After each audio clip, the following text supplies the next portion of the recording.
कैसे हैं आप सब? मैं अच्छी हूँ। और आज मुझे देखिए कौन मिला है रास्ते में।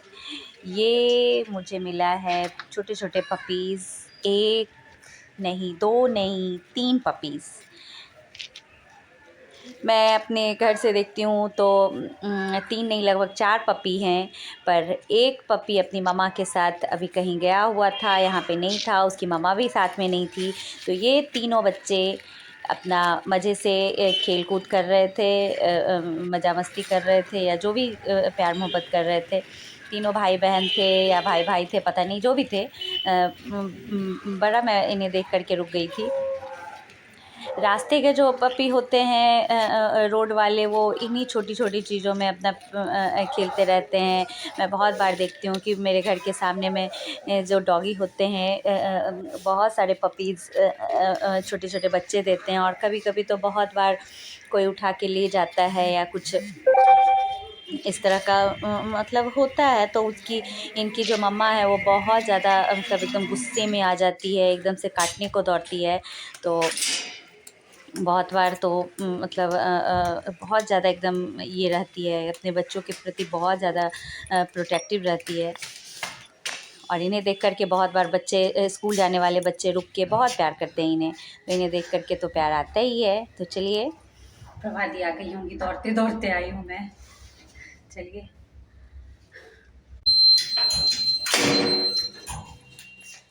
नहीं आई है प्रभाती।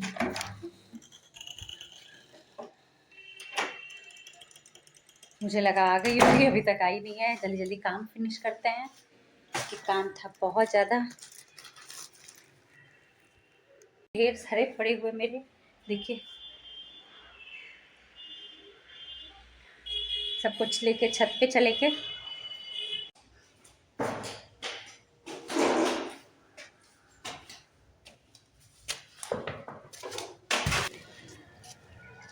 आज काफ़ी दिनों के बाद मैंने योगा क्लासेस स्टार्ट किया था, क्योंकि बहुत काफ़ी दिनों से मैं जा नहीं रही थी। मुझे लगता है 2 ढाई महीने हो गए थे मुझे छोड़े हुए। दुर्गा पूजा के बाद से ही कुछ ना कुछ हो रहा था। पर त्यौहार कुछ कुछ चले आ रहा था। फिर शादी थी, उसकी तैयारियां भी तो करनी थी, बहुत सारा मार्केटिंग वगैरह करना था, तो उस चक्कर में नहीं जाना हुआ। तो अभी से मेरा स्टार्ट हुआ है और अब देखते हैं कितना रेगुलर होता है। तो कोशिश तो कर रही हूँ एकदम रेगुलर हो। जब हम कोई चीज़ छोड़ देते हैं तो फिर स्टार्ट करने में बड़ा लेज़ी लेज़ी जैसा होता है। हाँ चलो, कल करेंगे, परसों करेंगे, इस तरह से चलता है। पर फाइनली आज मैंने शुरू किया है। अब देखिए, कोशिश तो करूँगी एकदम से रेगुलर रहे। और छत पे मैं आई हूँ तो पहले से बहुत सारे कपड़े डले हुए थे, तो मुझे जगह ढूंढ ढूंढ करके डालना पड़ रहा था। और यही सब है। आज मुझे कहीं जाना भी है, तो फटाफट काम करते हैं और निकलने का भी है। मैं मेरा तो था कि देखते हैं कि हो पाता है या नहीं हो पाता है, बट चलिए, लगता है कि अब चले ही जाएंगे। मूड धीरे धीरे बन ही रहा है कि चलिए। तो आज मुझे प्रसून बाबू के साथ जाना था। उनके ऑफ़िस में कुछ सिंगिंग, ऑफ़िस के लोगों का कुछ सिंगिंग प्रोग्राम था, उनके डिपार्टमेंट का। तो उन्होंने कहा कि चलो चलते हैं। तो मैंने भी बोल दिया कि चलो चलते हैं, बट मेरा 50-50 था। पर अभी लग रहा है कि चलिए, चले ही जाते हैं, क्योंकि कल मुझे वापस बिहार जाना है 2 दिनों के लिए। सिर्फ़ अकेली ही जा रही हूँ। तो अब इसीलिए था कि आते-आते लेट हो जाएगा, जाना है या नहीं जाना है। बट चलिए, कुछ क्वालिटी टाइम बिता ही लेते हैं हम, हमारा। और आप भी चलिए, देखिएगा कि क्या होता है सफ़र में। आपके बिना तो बहुत कुछ अधूरा रहेगा, इसलिए साथ में ही चलेंगे। बच्चों का भी सारा कुछ कर देते हैं, क्योंकि घर जाने से पहले कुछ साफ़ सफाइयाँ हैं, वो सारे कर लेंगे।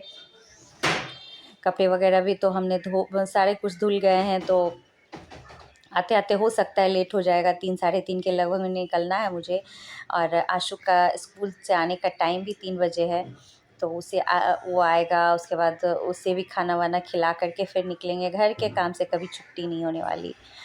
तो कांच वगैरह जो साफ़ करने थे मुझे, फर्नीचर वगैरह करते करते मैंने सोचा कि मैं फ़ेस पैक भी अपने लगा लेती हूँ, क्योंकि आजकल चेहरों में बहुत ज़्यादा पिंपल्स वगैरह निकल रहे हैं, दाने वगैरह हो ही रहे हैं। तो और जब भी मैं अपने फ़ेस पैक लगाती हूँ तो मुझे कुछ राहत में मुझे लगता है कि मैं हूँ। ये तो बाहरी कुछ भी लगाने से तो लगता नहीं।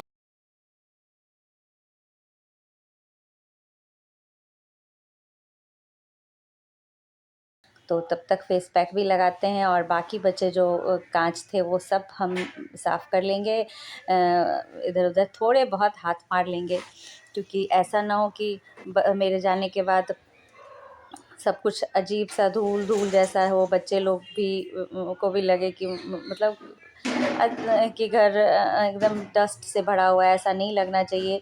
साफ़ सफाई तो रोज़ ही चलती है और ये कभी ख़त्म नहीं होने वाली है हम लोग का काम। और इधर आशू आ गया स्कूल से, और दोनों भाई बैठ के पता नहीं क्या खिचड़ी पकाते रहते हैं, क्या करते रहते हैं, कुछ समझ में नहीं आता।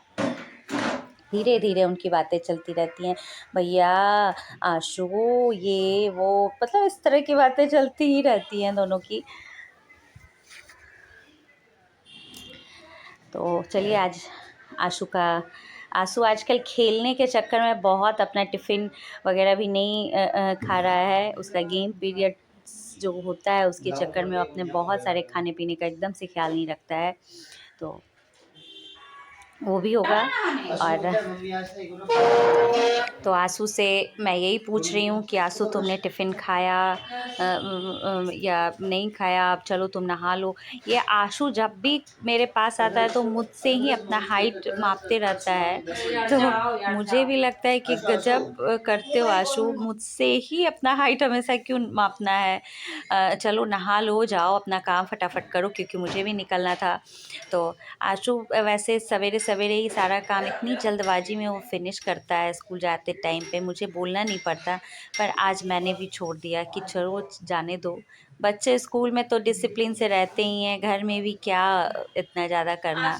तो जब इच्छा होगी आज वो आने के बाद ही नहा लेगा। तो आज वो भी उसकी वो नहा के एकदम से अच्छा बन गया है, साफ़ सुथरा। तो चलिए, मैं भी नहा के रेडी हो गई हूँ, जो भी थोड़े बहुत क्रीम पाउडर लगाने हैं वो सब लगा के निकलेंगे आज।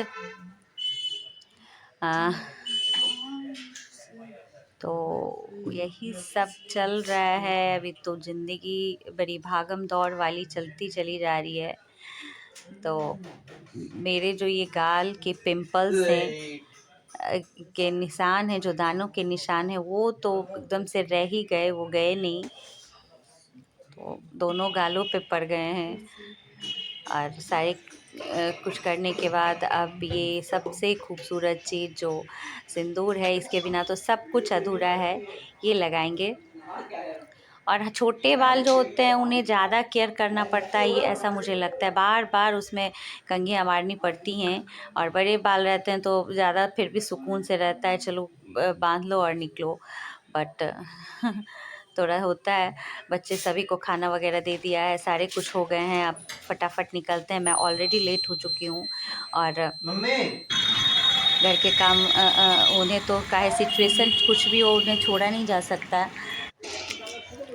तो मैं यहाँ सड़क पे निकली हूँ और यहाँ पे दोपहर के लगभग 3-3:30 बजे देखिए सारी मार्केट वगैरह सब कुछ बंद रहती है। कोलकाता का ये चीज़ मुझे बड़ा बुरा लगता है कि दोपहर में सब कुछ बंद रहता है, तो बहुत बार ज़रूरी चीज़ें भी आसपास मिल नहीं पाती हैं। सारे रोड सड़कें एकदम सूना सूना था एकदम से। और जब मैं आई हूँ यहाँ स्टेशन तो मुझे पता चला है कि मैं अपने मेट्रो का कार्ड जो है वो मैं उसके बदले में दूसरा कार्ड उठा के ले आई हूँ जल्दबाजी में। तो फिर मुझे लाइन में लगना पड़ा और लाइन इतनी लंबी थी, मैं बहुत पीछे खड़ी थी। और फिर मैं अब तो फिर भी बहुत करीब आ गई हूँ। तो मुझे तो लग रहा था कहीं शो छूट ना जाए, छोड़ ही दें क्या, क्या करें तो करें क्या। प्रसून बाबू को मैंने फ़ोन करके बोला भी था।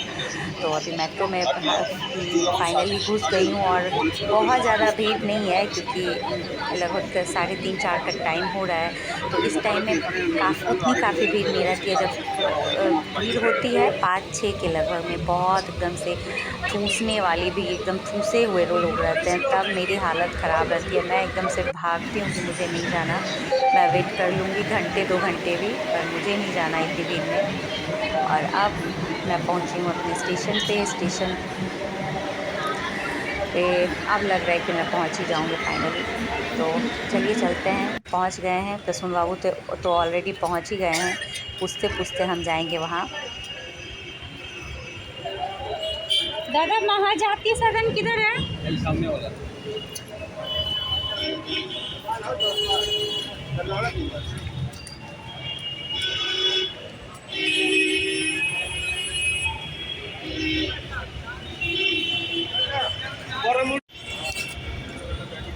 तो स्टेशन से निकलते ही सामने में ही था। मैं पूछते हुए पहुंच गई और वॉकिंग से लगभग 10 कदम ही होंगे कि सामने में है ये वो हॉल।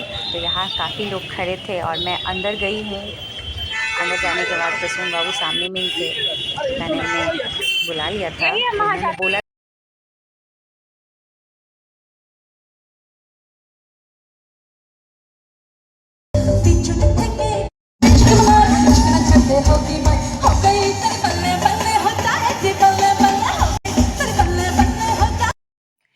तो ये हैं अंकिता भट्टाचार्य, जो कि बंगाल की हैं जहाँ तक मुझे पता है। तो बहुत ही अच्छी आवाज़ है, बहुत ही प्यारी आवाज़ है, उतनी ही प्यारी वो खुद भी हैं। बहुत अच्छा गाना गाया, बहुत ही मज़ा आ गया। सारे लोगों को बहुत मज़ा आया। जितना भी डांस मुझे आता था थोड़ा बहुत, मैं खुद ब खुद मैंने क्या बताएँ, मतलब सारे लोग झूम उठे। तो चलिए घर चलते हैं वापस। और हम और प्रसून बाबू साथ हो लिए थे यहाँ से। और चलिए घर पहुँच कर के फिर एक नए ब्लॉग के साथ आपसे बातें होगी। तब तक के लिए बाय बाय, गुड नाइट।